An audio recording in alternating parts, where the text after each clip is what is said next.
kita bangga. Wah, karena kecantikannya, karena kegantengannya, karena imut-imut. Karena kita orang tua itu bangga benar. Padahal semua Allah yang berikan, bukan dari kita. Tapi Allah yang memberikan anugerah itu. Tapi kita dengan bangganya punya anak-anak seperti itu. Dan ini akan menyebabkan anak kita terkena penyakit ain tadi. Ya. Pencegahannya dengan dibacakan ayat-ayat yang telah Nabi ajarkan kepada kita sebagai ayat perlindungan dari segala macam jenis gangguan. Makanya sekarang kalau perlu tuh kita punya tuh satu buku tentang zikir dan doa. Bisa Hisnul Muslim, bisa zikir dan doa pagi dan sore, itu ada bukunya. Nah kita baca tuh. Karena apa? Doa-doa dan zikir itu yang ada di dalam buku-buku kitab-kitab itu Nabi yang langsung mengijazahkan kepada kita sebagai umatnya. Itu yang harus dahulu kita pelajari. Iya, dibanding kita belajar yang lainnya. Apa yang Nabi ajarkan itu harus menjadi pelajaran utama yang kita ketahui dan kita pelajari. Agar apa? Agar perjalanan hidup kita ketika ada gangguan-gangguan kita mampu untuk menangani itu semua. Makanya masing-masing kita harus memiliki motivasi untuk mempelajari zikir-zikir, doa-doa dalam rangka memohon perlindungan kepada Allah Subhanahu wa Ta'ala. Saat ini mungkin kita di ruqyah tenang-tenang aja, nggak ada yang dirasa. Belum tentu besok, lusa, minggu depan, bulan depan. Tetapi ketika kita istiqomah dalam ajaran ini, dalam kewajiban kita, apalagi ditambah dengan hal-hal yang sunnah, Allah akan selalu jaga kita. Iya. Makanya kita harus terus mengamalkan seumur hidup doa-doa yang Nabi ajarkan, yang masuk ke dalam zikir dan doa di setiap hari, pagi dan sore. Agar apa? Agar Allah selalu memberikan pertolongan dan perlindungannya kepada kita. Ya, paham semua ya? Ya, seperti itu. Oke, satu lagi yang mau bertanya, monggo silakan.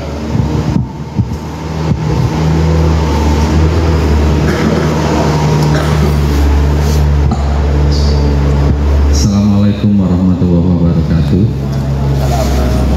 Ini mungkin nggak berkaitan dengan ruqyah, Pak. Agak ini sedikit. Untuk hijrah, Pak. Biasanya kita setelah hijrah itu semangat untuk ibadahnya sangat kuat.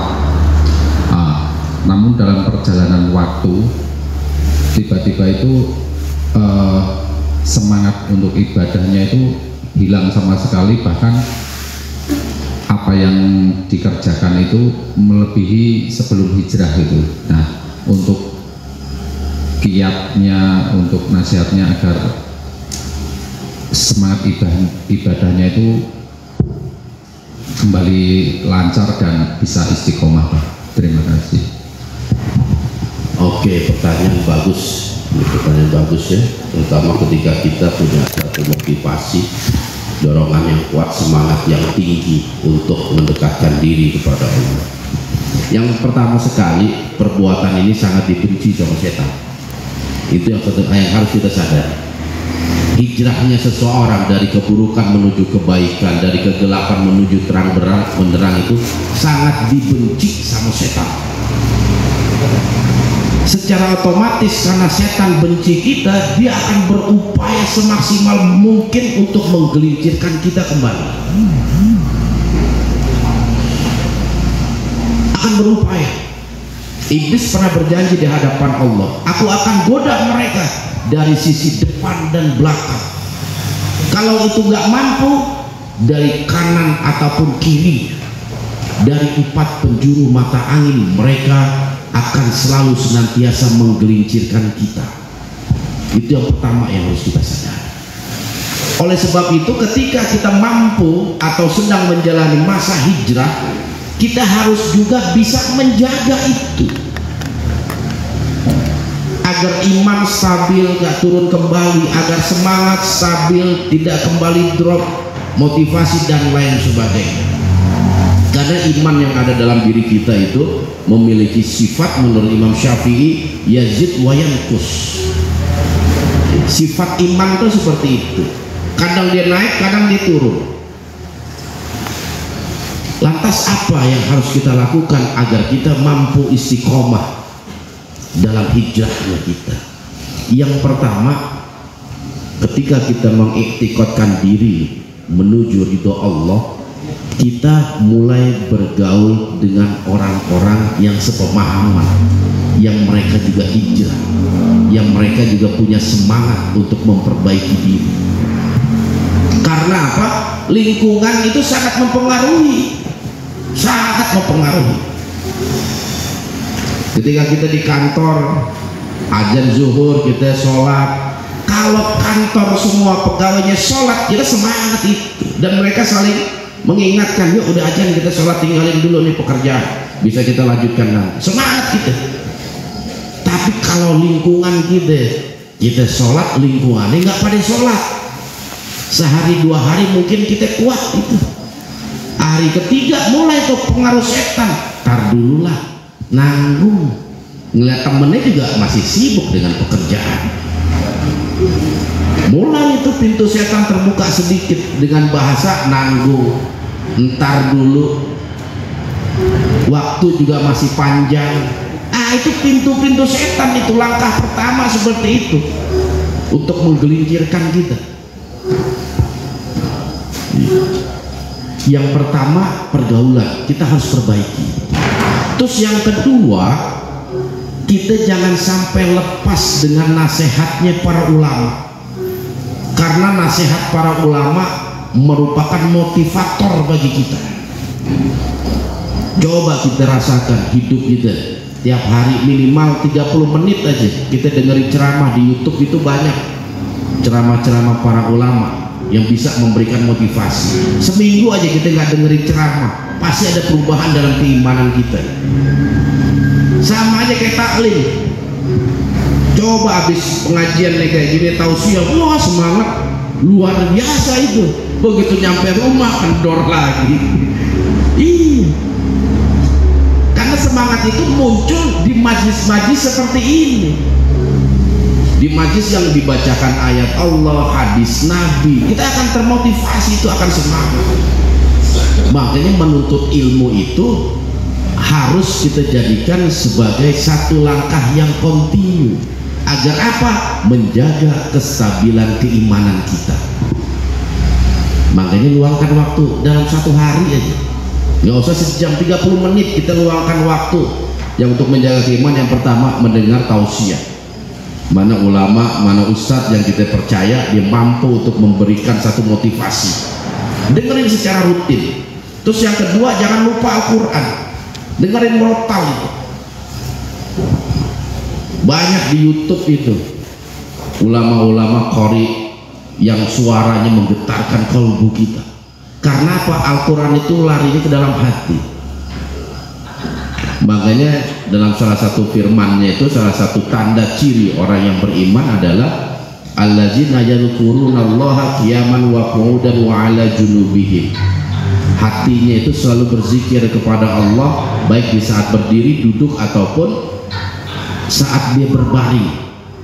Tiga keadaan ini hatinya nggak lepas dari zikir kepada Allah, baik mendengarkan tausiah, baik dengan membaca Al-Quran. Karena zikir itu maknanya bukan sekedar kita menyebut asma'nya, tapi mengingat Allah, itu pun zikir.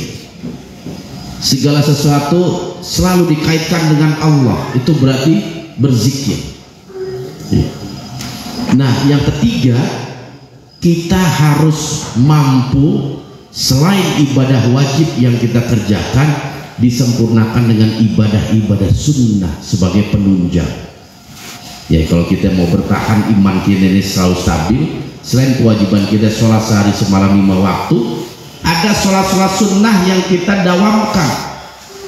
Mendawamkan sholat duha, mendawamkan sholat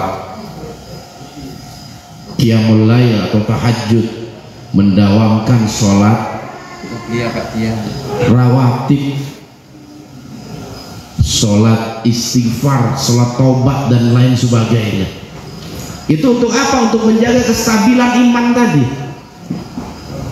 Sehingga dengan kondisi seperti itu, setan putus asa dalam mengganggu kita. Putus asa karena apa? Nggak ada celah kita untuk menggoda dia. Kata si setan, putus asa dia. Jadi banyak hal-hal yang bisa kita lakukan dalam rangka menjaga kestabilan iman kita. Memiliki pergaulan dengan orang-orang yang baik, selalu dekat dengan ulama, tausiah, nasihat, membaca Al-Quran dan berzikir kepada Allah Subhanahu wa Ta'ala. Kalau itu 4 hal mampu kita laksanakan secara kontinu dan istiqamah, bisa dipastikan keimanan kita akan stabil. Hijrah kita akan melahirkan keridhaan Allah Subhanahu wa Ta'ala. Tapi yang pertama tadi itu yang harus kita ingat betul-betul, ketika kita menjalani masa hijrah, menuju kebaikan, merubah tingkah laku, banyak musuh kita, terutama syaitan. Syaitan itu dari sebangsa jin dan manusia. Apalagi kita biasa nongkrong, tiba-tiba kita hijrah nggak nongkrong lagi, wah itu cobaan berat. Yang nggak biasa ke masjid tiba-tiba ke masjid, wah tumben. Iya, itu ujian besar. Kalau kita nggak mampu, ngapain saya ke masjid, dikata-katain ini segala macam. Makanya setan itu terkadang bukan mereka yang wujudnya buruk, yang wujudnya baik juga terkadang salah ucap. Tumben nanti sholat, wah soalnya nanti sekarang diajak nongkrong udah gak mau. Banyak hal-hal yang bisa menghancurkan niat baik kita. Makanya di situ kita ingat lagi, oh ya, ketika kita sedang menuju kebaikan, pasti banyak yang benci kita,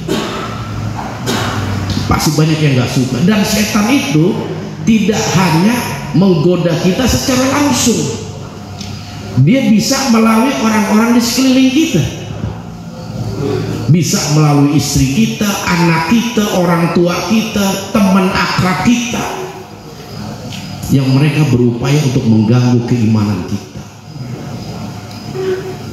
Kita punya niatnya, habis maghrib kayaknya enak kalau baca Quran, udah niat sholat maghrib ke masjid, pulang ke rumah baca Quran, baru baca a'udzubillahi minasyaitonirrajim, istri datang, Pak anterin lu ke Alfa, ada gitu. Atau tiba-tiba anaknya nangis, berantem dan lain sebagainya.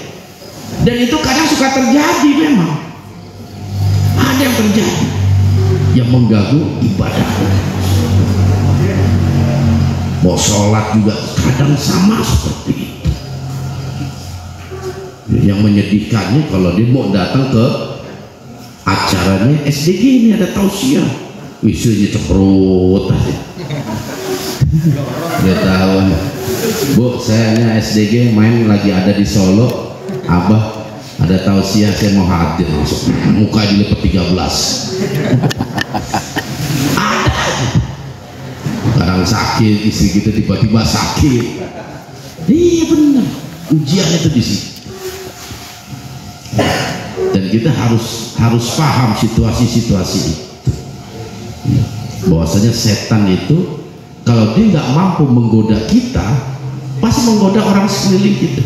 Coba kita ingat-ingat sejarahnya Nabi Ibrahim ketika akan menyembelih Ismail. Ketika iblis gak mampu menggoda Ibrahim, yang digoda Ismail selanjutnya. Dibisikin kan Ismail itu oleh iblis. Ismail juga kuat imannya, istrinya Siti Hajar pun sama. Tapi alhamdulillah 3 pribadi manusia ini adalah 3 pribadi yang memiliki keimanan yang cukup besar. Apapun yang Allah perintahkan, sami'na wa ata'na, tetap dilaksanakan. sehingga mereka lulus dalam menjalani ujian Allah.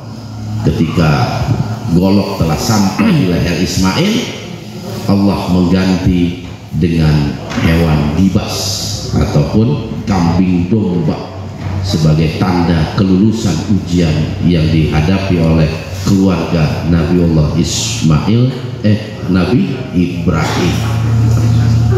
Dan polanya dari dulu sampai sekarang sama seperti itu, sama. Kadang di kantor juga begitu, teman-teman kita bisa menjadi setan-setan yang berwujud. Iya, apalagi bulan puasa suka ada yang nawarin nggak makan siang bareng. Kadang suka hilaf kan, pura-pura terhipnotis. Tadi saya lihat ente masuk ke itu soto Boyolali, tadi terhipnotisannya tuh ada orang hipnotis. Jadi hilaf masuknya ke makan soto dulu, pura-pura terhipnotis. Puasa banyak yang kayak begitu. Iya. Jadi begitulah setan itu akan selalu mempengaruhi orang yang berjalan menuju cahayanya Allah. Siapapun itu, iya. Orang yang berjalan menuju cahayanya Allah pasti diganggu sedemikian rupa dari bagian depan, belakang, kanan, dan kiri. Semuanya diupayakan agar orang tersebut balik arah dari menuju Allah, balik arah menjauh kepada Allah Subhanahu wa Ta'ala. Makanya kita harus bikin mereka itu putus asa terhadap segala upaya yang dilancarkan kepada kita. Hal yang terpenting dari itu semua adalah kita minta kepada Allah keistiqomahan di dalam hati kita, karena istiqomah itu perlu diminta. Karena apa? Allah lah yang memiliki kuasa untuk memberikan hidayah taufik kepada hamba-hamba.